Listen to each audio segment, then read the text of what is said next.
तो hello guys, welcome to my channel tech online. तो SSC XIV मतलब 14 का अप्लाई प्रोसेस शुरू हो गया है। तो पहले तो मैं आप लोगों को नोटिफिकेशन दिखा देता हूँ, उसके बाद अप्लाई प्रोसेस दिखाऊंगा। यहाँ पे आप लोगों का date of submission of online application 13 जो कि अप्रैल 2026 से 4 मई तक शुरू लास्ट डेट है। तो 13/4/2026 से शुरू हुआ है और लास्ट डेट 4/5/2026 है, मतलब कि मई 7 तारीख को लास्ट डेट है। तो यहाँ पे आप लोगों को last date of time receipt, अगर आप लोग रिसिप्ट डाउनलोड करना है तो 4/5/2026 से पहले आप लोगों को डाउनलोड करना होगा।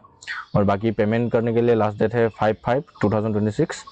उसके बाद यहाँ पे अगर आप लोगों को कोई सा भी अप्लाई करते समय गलत हो गया है डिटेल्स, तो आप लोग यहाँ पे 11 मई से 13 मई तक चेंज कर सकते हैं, करेक्शन कर सकते हैं मतलब। उसके बाद यहाँ पे जो कि कंप्यूटर बेस्ड एग्जाम होगा, जो पहले एग्जाम होता है CPT होता है, तो यहाँ पे आप लोगों को जून 2026 में टेंटेटिव लिखा है, तो यहाँ पे आप लोगों को हो जाएगा। और अप्लाई करने में कोई सा भी प्रॉब्लम हो रहा है तो यह जो हेल्पलाइन नंबर है दिया है, तो यहाँ पे आप लोग फ़ोन करके पूछ सकते हैं। तो यहाँ पे नीचे आना है आप लोगों को। बाकी डिटेल्स मैं यहाँ पे दिखा देता हूँ आप लोगों को। आप लोग वीडियो पॉज करके भी देख सकते हैं, मैं ऊपर से आप लोगों को दिखा देता हूँ। तो यहाँ पे जैसे यहाँ पे नेशनलिटी क्या होना चाहिए, इंडियन, नेपाल, भूटान जो है यहाँ पे आप लोग दिखाया है। उसके बाद एज क्राइटेरिया 18 to 25, 18 to 27 यहाँ पे आप लोगों का पोस्ट के हिसाब से है, तो यहाँ पे आप लोगों को दिखाई दे रहा होगा एज क्राइटेरिया कितना होगा। उसके साथ ही यहाँ पे अगर आप लोगों का रिलैक्सेशन चाहिए तो यहाँ पे आप लोगों को 5 years का रिलैक्सेशन SC ST के लिए। उसके साथ ही यहाँ पे OBC के लिए 3 years, PWBD के लिए यहाँ पे 10 years। उसके जैसे यहाँ पे PWD अगर आप लोग OBC से है तो यहाँ पे 13 years, PWBD SC ST है तो 15 years। बाकी एक्स सर्विसमैन है, यहाँ पे आप लोग देख लेना है। तो यहाँ पे और दिखा देता हूँ, आप लोगों को वीडियो पॉज करके देख सकते हैं बाकी सब। तो अभी मैं आप लोगों को ऑनलाइन स्क्रीन में ले चल रहा हूँ, तो let's go to online screen. तो यहाँ पे SSC आप लोगों को सर्च करना है। पहले तो SSC सर्च करने पर यहाँ पे जो लॉगिन और रजिस्टर का ऑप्शन है वहाँ पे आप लोगों को क्लिक करना है। क्लिक करने पर ऐसा इंटरफेस आएगा। यहाँ पे अगर आप लोग नया हैं, पहली बार आप लोग SSC अप्लाई कर रहे हैं, तो यहाँ पे आप लोगों को रजिस्टर करना होता है। अगर आप लोग पहले से ही करके रखा है, मतलब कि SSC का पहले भी कोई एग्जाम दिया है, तो आप लोग यहाँ पे रजिस्ट्रेशन नंबर जो कि आप लोगों का पासपोर्ट है, उसके साथ ही नीचे जो कैप्चा है, कैप्चा देकर आप लोग लॉगिन करके ऑनलाइन कर सकते हैं। जो कि मैंने पहले से रजिस्ट्रेशन करके रहा है, फिर भी मैं यहाँ पे आप लोगों को रजिस्ट्रेशन नाउ करके दिखा देता हूँ। रजिस्टर नाउ पर क्लिक करना है। तो थोड़ा टाइम लूटिंग लेगा, आप लोगों को वेट कर लेना है। तो यहाँ पे 1 टाइम रजिस्ट्रेशन है, मतलब कि एक बार ही आप लोग रजिस्ट्रेशन कर सकते हैं। यहाँ पे आप लोगों को कंटिन्यू करना है। कंटिन्यू करने पर यहाँ पे पहले तो आप लोगों का जो आधार नंबर है, आधार नंबर देना है। आधार नंबर देने के बाद यहाँ टिक करना है जो आई हियर बाय है। तो यहाँ पे टिक करने पर सेंड OTP करना है। सेंड OTP करने पर जो कि आप लोगों का आधार कार्ड खोलते समय जो मोबाइल नंबर दिया था उसमें एक OTP जाएगा। वो OTP आप लोगों को यहाँ पे फिल करके सेव कर लेना है। अगर आप लोगों के पास आधार कार्ड नहीं है तो यहाँ पे नो का ऑप्शन है, यहाँ पे नो क्लिक करके आप लोग बाकी डिटेल्स जैसे यहाँ पे लिखा है आप लोग का voter card, PAN card, driving licence जो भी है, जैसे date of birth proof, address proof, ऐसे आप लोग दे सकते हैं। फोटो सिग्नेचर करके मेट्रिकुलेशन का सर्टिफिकेट का डिटेल्स देके आप लोग जो लॉगिन कर सकते हैं, मतलब रजिस्ट्रेशन कर सकते हैं। मैं यहाँ पे जब आप लोग आधार से करेंगे तो यहाँ पे यस करने पर यहाँ पासपोर्ट क्रिएशन आएगा। उसके बाद तो पासपोर्ट क्रिएशन में आप लोगों को एक पासपोर्ट जनरेट करना है। जैसे आप लोगों का नाम का जो पहला वाला अक्षर है आप लोगों को कैपिटल में लिखना है। उसके बाद यहाँ पे आप लोगों को जो एक मतलब ये कैरेक्टर आप लोगों को लिखना है, जैसे @ हैश, वैसे एक सिंबल आप लोगों को यूज़ करना है। उसके साथ 1 2 3 4 5 6 जैसे ही आप लोगों का है, आप लोग की मर्जी से दे लेना है। और एडिशनल डिटेल्स आएगा। एडिशनल डिटेल्स में आप लोगों का जो मेट्रिकुलेशन का आप लोगों का जो डिटेल्स है वो पूछेगा, वो आप लोगों को मेट्रिकुलेशन डिटेल्स अपलोड दे देना है। उसके बाद डिक्लेरेशन करना है। डिक्लेरेशन करने के बाद आप लोगों का जो रजिस्ट्रेशन है, रजिस्ट्रेशन कंप्लीट हो जाएगा। उसके बाद ऐसा इंटरफेस आएगा, यहाँ पे आप लोग फिर से रिडायरेक्ट हो जाएगा। उसके बाद रजिस्ट्रेशन नंबर, पासपोर्ट और जो कैप्चा है, कैप्चा को फिल कर लेना है। जैसे मैं यहाँ पे फिल कर लेता हूँ। लॉगिन होने के बाद ऐसा इंटरफेस आएगा। यहाँ पे आप लोगों का नाम, registration number, father name, mother name, email ID और उसके बाद एड्रेस और मोबाइल नंबर, जो कि मैंने आप लोगों को बताया था। जो एडिशनल डिटेल्स है वहाँ पे आप लोगों को फिल करने पर जो डिटेल्स दिया है वही आएगा। यहाँ पर आपको नीचे आना है। नीचे आने पर जो यहाँ पे लाइव एग्जामिनेशन है, जैसे यहाँ पे सिलेक्शन पोस्ट XIV 2026, ये पोस्ट अभी अप्लाई करके दिखाऊंगा। मैंने आप लोगों को नोटिफिकेशन बताया था, जो यहाँ पे 13 अप्रैल से शुरू हुआ है और 4 मई को यहाँ पे लास्ट डेट है। तो यहाँ पे बाकी सब डिटेल्स मैंने आप लोग बताया दिया है। तो यहाँ पे आप लोगों को अप्लाई करना है। तो यहाँ पे अप्लाई करने के लिए जो अप्लाई का ऑप्शन है, तो यहाँ पे अप्लाई पर आप लोगों को टिक करना है। तो थोड़ा टाइम लूटिंग लेगा। उसके बाद यहाँ पे आप लोगों का जो फोटो का साइज, वेट, जो एक नोटिफिकेशन है, वो नोटिफिकेशन आप लोग देख सकते हैं, जो कि मैंने आप लोगों को दिखाया था पहले।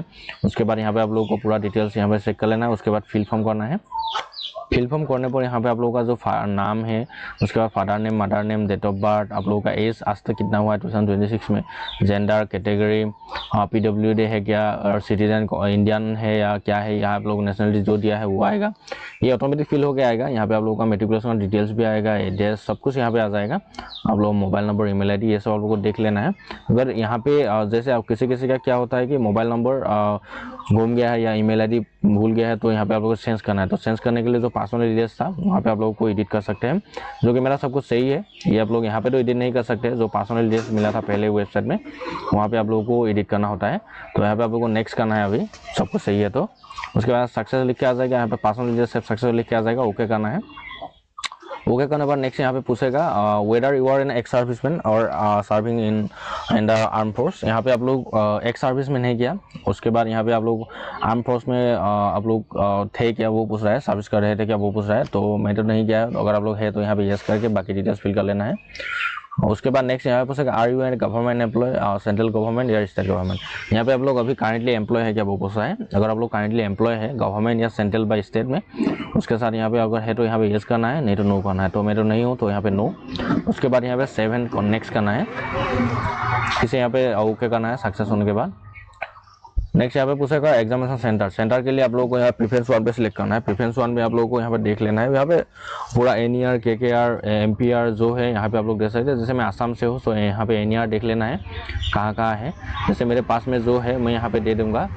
उसके बाद नेक्स्ट यहाँ पे प्रेफरेंस 2 भी आप लोगों को सिलेक्ट करना है। प्रेफरेंस 2 में वैसे ही सेम है, आप लोगों का जो पास में है वही दे देना है, भी वही सेम ही है और जो आप लोगों का है, और एक दूसरा मैं दे दूंगा, एक ही आप लोग सिलेक्ट नहीं कर सकते हैं। तो यहाँ पे मैं सेकंड प्रेफरेंस में जो मेरे पास में होगा वही दे दूंगा। तो फर्स्ट प्रेफरेंस तो मैं दे चुका हूँ, तो उसके बाद यहाँ पे सेकंड प्रेफरेंस दूंगा। उसके बाद थर्ड प्रेफरेंस है, थर्ड प्रेफरेंस में आप लोग देख लेना है कौन सा आप लोगों के पास में है। तो यहाँ पे मैं देख के दे देता हूँ, आप लोग अपनी मर्जी से दे देना है। उसके बाद नेक्स्ट यहाँ पे पूछेगा जो 22.1 है, ये तो खाली ही रहने होगा, ये आप लोग सिलेक्ट नहीं कर सकते। अगर आप लोग डिसेबिलिटी थे तो यहाँ पे यस कर सकते हैं। उसके बाद नेक्स्ट यहाँ पे ये भी खाली रहने देना है, ये में मतलब डिसेबिलिटी नहीं हो तो नो। उसके बाद यहाँ पे do you physical limitation to write as para 9.2 और 9.3 और नोटिस। यहाँ पे 9.2 और 9.3 में जो नोटिस आया था, अगर आप लोगों का एग्जामिनेशन रिक्वायरमेंट है तो यहाँ पे आप लोग यस कर सकते हैं, नहीं तो नो कर सकते हैं। तो मैं यहाँ पे नो ही दूंगा। उसके बाद नेक्स्ट यहाँ मीडियम ऑफ CBT, यहाँ पे 2 CBT में आप लोग इंग्लिश या हिंदी में दे सकते हैं। जैसे मैं यहाँ पे हिंदी में देना प्रेफर करूँगा तो यहाँ पे हिंदी दे दूँगा। आप लोग को अगर इंग्लिश में कंफर्टेबल है तो यहाँ पे इंग्लिश में दे सकते हैं, तो मैं यहाँ पे हिंदी दूँगा। उसके बाद 7 नेक्स्ट, फिर से यहाँ पे ओके करना है। तो ओके करने पर यहाँ पे आप लोगों को जो पोस्ट रिलेटेड डिटेल्स, यहाँ पे आप लोग कौन से पोस्ट को आप लोग अप्लाई करना चाहते हैं। जैसे यहाँ पे सेंट्रल रीजन था, ईस्टर्न रीजन था, कर्नाटक केरला रीजन है, मध्य प्रदेश रीजन है। यहाँ पे आप लोगों को अभी जो जिस भी एरिया में आप लोगों को अप्लाई करना है यहाँ पे आप लोग सिलेक्ट कर लेना है। ये आप लोगों को जो नोटिस था, नोटिस में आप लोगों को दिखाई दे रहा होगा, मैं नोटिस में फिर से एक बार दिखा देता हूँ। यहाँ पे कौन सा कितना पोस्ट है, उसके साथ ही यहाँ पे कहाँ का कितना पोस्ट है ये भी आप लोगों को दिखा देता हूँ। तो यहाँ पे नीचे आना है आप लोगों को, ये नोटिस बहुत बड़ा है तो 129 का पेज का है। तो यहाँ पे मैं थोड़ा फास्ट फॉरवर्ड कर दूंगा। यहाँ पे रीजन लिखा है, आप लोग कौन सी रीजन में अप्लाई करना चाहते हैं यहाँ पे आप लोग सिलेक्ट कर सकते हैं। उसके बाद यहाँ पे आप लोग देख सकते हैं कहाँ का कितना पोस्ट है। जैसे यहाँ पे स्टेनोग्राफर ग्रेड 2, यहाँ पे क्वालिफिकेशन क्या चाहिए, उसके साथ ही यहाँ पे कहाँ पर होगा डिपार्टमेंट, उसके साथ रीजन भी लिखा है। आप लोग यहाँ पे देख लेना है। मैं आप लोग को दिखा देता हूँ पोस्ट कितना कहाँ पर है, वीडियो पॉज करके आप लोग देख सकते हैं। मैं ऊपर से आप लोगों को पूरा डिटेल्स दे देता हूँ, मतलब कहाँ का कितना पोस्ट है।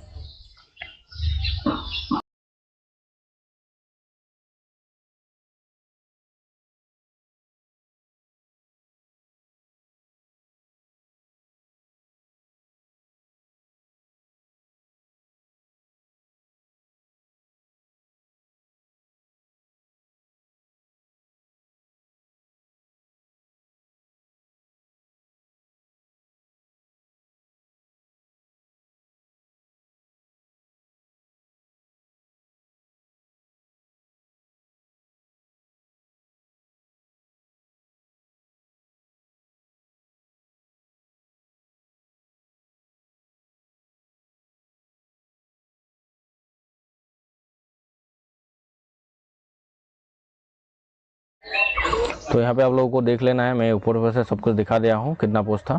तो अभी मैं आप लोगों को ऑनलाइन स्कूल में ले चलता हूँ, वहाँ पे आप लोगों को सिलेक्ट कर लेना है कौन से पोस्ट के लिए अप्लाई करना चाहते हैं। जैसे मैं यहाँ पे MPR के लिए अप्लाई करना चाहता हूँ तो यहाँ नीचे है मध्य प्रदेश रीजन, सो यहाँ पे आप लोगों को टिक कर लेना है। उसके बाद पोस्ट कोड है, पोस्ट कोड कितना था पोस्ट कोड आप लोगों को देख लेना है। जैसे मैं यहाँ पे MP10 यहाँ पे लिख देता हूँ, मैं यहाँ पे सर्च कर लेता हूँ।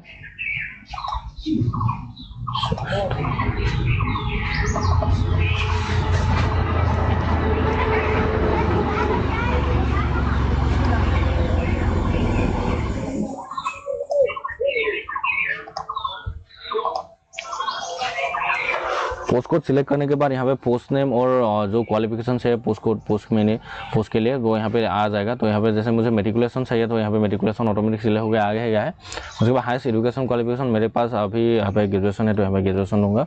उसके बाद यहाँ पे आप लोग जो पोस्ट अप्लाई कर रहे हैं उस पोस्ट के लिए आप लोगों को एक्स्ट्रा कोई एजुकेशन क्वालिफिकेशन है तो रिलेवेंट क्वालिफिकेशन मतलब वो है तो यहाँ पे आप लोग दे सकते हैं क्या है लिख के। उसके बाद नीचे यहाँ पूछेगा essential qualification for the post. यहाँ पे एसेंशियल क्वालिफिकेशन क्या आप लोग को क्या क्वालिफिकेशन है। जैसे मैं यहाँ पे मेट्रिकुलेशन का एक पोस्ट अप्लाई कर रहा हूँ तो यहाँ पे मेट्रिकुलेशन ऑफ इक्विवेलेंस पास और ITI पास लिखा है, तो यहाँ पे मेट्रिकुलेशन है मेरे पास, तो यहाँ पे मैं मेट्रिकुलेशन टिक करूँगा। उसके बाद यस करूँगा। उसके बाद नीचे आना है, यहाँ पे आप लोगों को do you process required experience for the post. यहाँ पे जो रिक्वायरमेंट जो ऐसे एक्सपीरियंस चाहिए वो आप लोगों के पास है कि नहीं वो पूछता है, तो यहाँ पे मेरे पास तो नहीं है, मेरे पोस्ट में शो नहीं सही है तो नॉट एप्लीकेबल आप लोगों को टिक करना है। उसके बाद पूछेगा वेदर सेकिंग एज सिलेक्शन आप लोगों का एज से सिलेक्शन आप लोगों को चाहिए तो यहाँ पे यस कर सकते हैं, मुझे तो नहीं सही यहाँ पे नो दूंगा। और आप लोग एज आप लोगों का 25 से अप हो गया है तो आप लोगों को रिलैक्सेशन लेना होगा तो यहाँ पे आप लोगों को यस कर देना है। मेरे को नहीं से तो यहाँ पे मैं 7 नेक्स्ट करूँगा, यहाँ पे सक्सेस आएगा, ओके करना है। तो नेक्स्ट यहाँ पे आप लोगों को एक फ़ोटो यहाँ पे अपलोड करना होगा, मतलब कि स्कैन करके यहाँ पे फ़ोटो अपलोड करना होगा। उसके बाद यहाँ पे एक कैप्सा लाइव फ़ोटो करना है, मतलब एक कैप्सा आप लोगों को लाइव फ़ोटो करना है। उसके बाद यहाँ पे अपलोड सिग्नेचर करना है, तो सिग्नेचर का यहाँ पे हाइट वेट कितना होना चाहिए, फॉर्मेट क्या होना चाहिए, JPG फॉर्मेट। उसके बाद हाइट वेट यहाँ पे लिखा है। उसके बाद 300 DPI होना चाहिए। यहाँ पे आप लोगों को सिग्नेचर और एक यहाँ पे कैप्सा लाइव फ़ोटो यहाँ पे मैं अभी अपलोड कर लेता हूँ ये दोनों। तो यहाँ पे मैंने अपना जो फोटो है और सिग्नेचर है अपलोड कर चुका हूँ, तो यहाँ पे 7 नेक्स्ट का ऑप्शन है तो यहाँ पे 7 नेक्स्ट करना है। उसके बाद प्रीव्यू फॉर्म आ जाएगा, यहाँ पे पूरा डिटेल्स आ जाएगा जो अभी आप लोगों ने अप्लाई करते समय दिया था डिटेल्स। जैसे रजिस्ट्रेशन से मेरा डिटेल्स यहाँ पे फादर नेम, मेरा नाम, मदर नेम, आप लोगों का एज, कैटेगरी, उसके साथ ही मेट्रिकुलेशन का डिटेल्स, आप लोगों का address, mobile number, email ID, उसके साथ ही यहाँ पे जो अभी आप लोगों ने डिटेल्स दिया जैसे सेंटर का जो प्रेफरेंस था वो, उसके साथ ही यहाँ पे जो पोस्ट के लिए आप लोग अप्लाई कर रहे हैं वो, उसके साथ ही यहाँ पे नीचे फोटो और सिग्नेचर आ जाएगा। उसके बाद यहाँ पे नीचे 7 नेक्स्ट का और एक ऑप्शन है तो यहाँ पे आप लोगों को फिर से क्लिक करना है। उसके बाद यहाँ पे आई एग्री करना है। नेक्स्ट यहाँ पे जो एक कैप्सा है वो कैप्सा को सेम टू सेम लिख देना है, तो मैं जल्दी लिख लेता हूँ। लिखने के बाद यहाँ पे सबमिट का ऑप्शन है तो यहाँ पे सबमिट करना है। और एक बात है कि अगर आप लोग जनरल OBC MOBC कैटेगरी से बिलोंग कर रहे हैं तो यहाँ पे आप लोगों को 100 रुपीज़ पर पेमेंट करना होगा। SC ST और फीमेल कैंडिडेट के आप लोगों को कोई सा भी पेमेंट करने की ज़रूरत नहीं है। पेमेंट करने के बाद ऐसा इंटरफेस आएगा यहाँ पे। जैसे मैं ST से बिलोंग करता हूँ तो यहाँ पे मुझे पेमेंट करने का ऑप्शन नहीं आ रहा है, तो यहाँ पे प्रिंट एप्लीकेशन का ऑप्शन है तो यहाँ पे आप लोगों को टिक करना है। टिक करने पर यहाँ पे आप लोगों का जो कि एक रिसिप्ट है, जो ऑनलाइन रिसिप्ट है, ये आप लोगों को प्रिंट करके रख देना है। नीचे यहाँ पे प्रिंट का ऑप्शन है तो प्रिंट पर आप लोगों को टिक करना है। प्रिंट पर टिक करने पर यहाँ पे ऑटोमेटिक ये PDF डाउनलोड होकर आ जाएगा। आप लोगों को ये PDF करके भी रख सकते हैं, नहीं तो आप लोग को ये प्रिंट करके भी रख सकते हैं, कोई से भी जैसे भी रख सकते हैं, मतलब कि आप लोगों को फ्यूचर रेफरेंस में ज़रूरत होगा एडमिट कार्ड डाउनलोड करने के लिए। तो डेट्स इट। ऐसे ही जो फेस XIV जो फेस 14 का जो पोस्ट अप्लाई हुआ है ग्रेजुएशन, मेट्रिकुलेशन, हाई सेकेंडरी का, वो पोस्ट आप लोग अप्लाई कर सकते हैं। Thank you.